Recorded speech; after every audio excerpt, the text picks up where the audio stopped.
Good morning বন্ধুরা, কেমন আছেন সবাই? আশা করি সবাই খুব ভালো আছেন আর আমিও খুব ভালো আছি।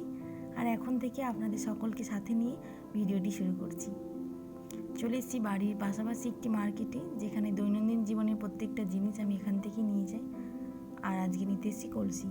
আগের কলসিটা একটু নষ্ট হয়ে গেছে, জল পড়ছে, দীর্ঘ সময় জল রাখা হয়তো নরম হয়ে গেছে মাটির জিনিস, তাই নতুন একজনকে নিতে এসেছি। এখানে ঠাকুমা আর একজন তার নাতি, দুজন মিলে বিক্রি করছে।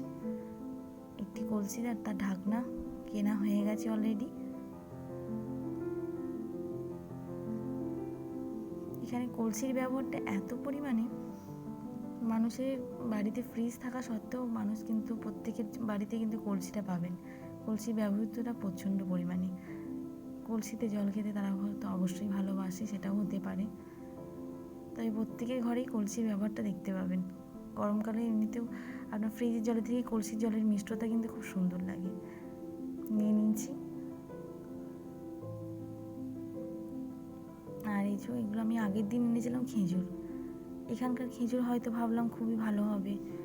সাধারণত বালিতে তো আপনার এই খেজুর, নারকেল এই সমস্ত গাছপালা ভালো হয়। তো লাল লাল খেজুর, এত বড় বড় খেজুর দেখে আমার ভালোই লাগলো, তাই কিনে নিয়ে চলে এলাম। কিন্তু হলোটা কি, সচরাচর আমরা কি করি, একটু যদি পাকা না থাকে সেসব শক্ত ফলগুলোকে নরম করা বা একটুখানি ঠিকঠাক পাকার জন্য আমরা কী করি, স্টোর করা চালের মধ্যে ভরে দিই, বা যেখানে আলো বাতাস ঢুকছে না সেই সমস্ত জায়গায় রেখে দিই গরমের মধ্যে, যাতে করে একটু নরম হয়ে যায়। তো আমিও ঠিক তাই করেছিলাম, কিন্তু একটু খেজুর পাকিনি, জানেন, একটুও নরম হয়নি, সব কটাই উল্টে পচে গেছে। এই সমস্তটাই এত পরিমাণে শক্ত, মানে খাওয়ার যোগ্য নয়, আর এত পরিমাণে কষা, খেতেও যে ভালো তা নয়, একটু হালকা মিষ্টি। সচরাচর যেসব খেজুর পাওয়া যায় সেসব খেজুর মতোটা মিষ্টি নয়, তাই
জানাবেন।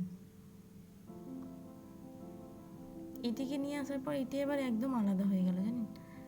আমি ভাবলাম হয়তো একটু মিষ্টিযুক্ত ফল হবে, ঠিক আছে, কুলের মতো নরম দেখে খুব সুন্দর লাগলো, লাল দেখে আমি নিয়ে এলাম। কিন্তু এটি স্বাদ একদমই আলাদা, জানেন। আমি একটু খেয়ে দেখলাম, আর এত পরিমাণে নরম, এটি আবার গলে যাচ্ছে, একদিন রাখার উপায় নেই। তাই একটু জল দিয়ে ধুয়ে নিই ভাবলাম একটুখানি কেটে খেয়ে দেখি। তো একটুখানি খেয়ে দেখলাম টক, তাই আর কামড় দিয়ে কোনো লাভ নেই, তাই ভাবলাম একটুখানি ছোটো ছোটো করে কুচিয়ে নিই, তারপর একটুখানি ভালো করে মাখবো, জাম মাখার মতো।